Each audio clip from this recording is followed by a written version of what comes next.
गीतकार जावेद अख्तर ने एक्टर कंगना रनौत के खिलाफ मानहानि का केस दर्ज कराया था। आज कंगना मुंबई के मेट्रोपॉलिटन मजिस्ट्रेट की अदालत में पेश होंगी। जावेद अख्तर ने क्यों और कब दर्ज कराया था केस? जावेद अख्तर ने नवंबर 2020 में शिकायत दर्ज करवाई थी। उन्होंने दावा किया था कि एक टीवी इंटरव्यू के दौरान कंगना ने उनके सम्मान को ठेस पहुंचाने वाला बयान दिया था, इससे उनकी प्रतिष्ठा को नुकसान पहुंचा। क्या जावेद अख्तर की तरह एक आम इंसान भी अपने सम्मान के लिए मानहानि का केस दर्ज करवा सकता है? क्या होती है आपके मान की कीमत? चलिए समझते हैं एडवोकेट सचिन नायक, क्रिमिनल और फैमिली लॉ एक्सपर्ट से। सवाल, मानहानि का मतलब क्या होता है?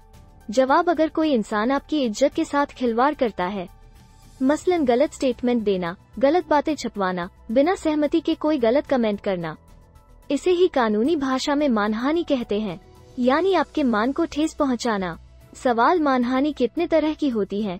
जवाब, मानहानि 2 तरह की होती है। सिविल, इसमें पीड़ित पक्ष पैसे के लिए क्लेम कर सकता है।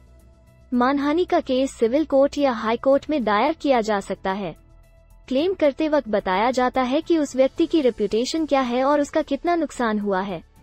क्रिमिनल, इसमें सीआरपीसी की धारा 200 के तहत मजिस्ट्रेट के सामने शिकायत दर्ज कराई जा सकती है। सीधे थाने में केस दर्ज नहीं कराया जा सकता, इसमें ज्यादा से ज्यादा 2 साल की जेल की सजा हो सकती है। सवाल, मानहानि को लेकर क्या कानून है?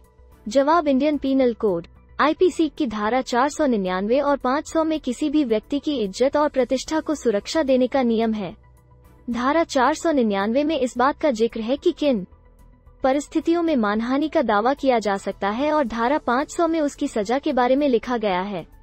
सवाल, लोग क्लेम करते वक्त पैसे का कैलकुलेशन कैसे करते हैं? जवाब, इसे कंगना और जावेद के उदाहरण से ही समझिए।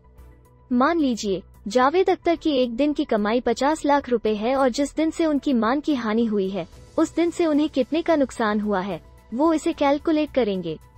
फिर कंगना के ऊपर उतने पैसे का क्लेम कर सकते हैं। सवाल, अगर किसी व्यक्ति की कमाई एक महीने में 30 से 40 हजार है, लेकिन उसकी सोशल वैल्यू बहुत है, लाखों में फॉलोअर्स हैं और लोग उन्हें बहुत मानते हैं, तो क्या कमाई के साथ साथ वो अपने सोशल वैल्यू को भी कैलकुलेट करके क्लेम कर सकते हैं? जवाब, जी हाँ, आप अपनी कमाई के नुकसान के साथ साथ अपने सोशल वैल्यू को भी कैलकुलेट कर सकते हैं। सवाल, आप सामने वाले के ऊपर जितने चाहे उतने पैसे के लिए क्लेम कर सकते हैं?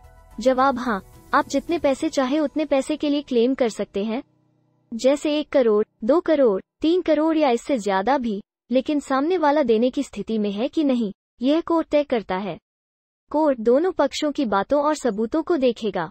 आरोपी की हैसियत उतनी है, जितने पैसे आपने उस पर क्लेम किए हैं, तो उसे उतना पैसा देना होगा, लेकिन सामने वाले की स्थिति उतने पैसे देने लायक नहीं है, तो कोर्ट तय करेगी कि उसे कितनी रकम देनी है।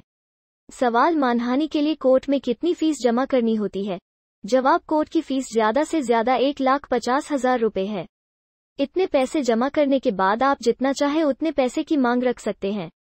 सवाल, किन बातों को मानहानि नहीं माना जाता है?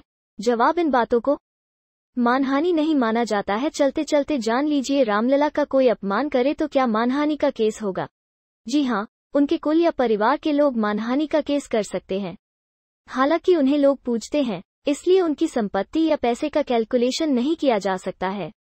इस स्थिति में अगर रामलला को लेकर लोगों की धार्मिक भावनाएं आहत होती हैं, तो कोई भी इंडिविजुअल इंसान आईपीसी की धारा 295 और 295 के तहत केस दर्ज करवा सकता है।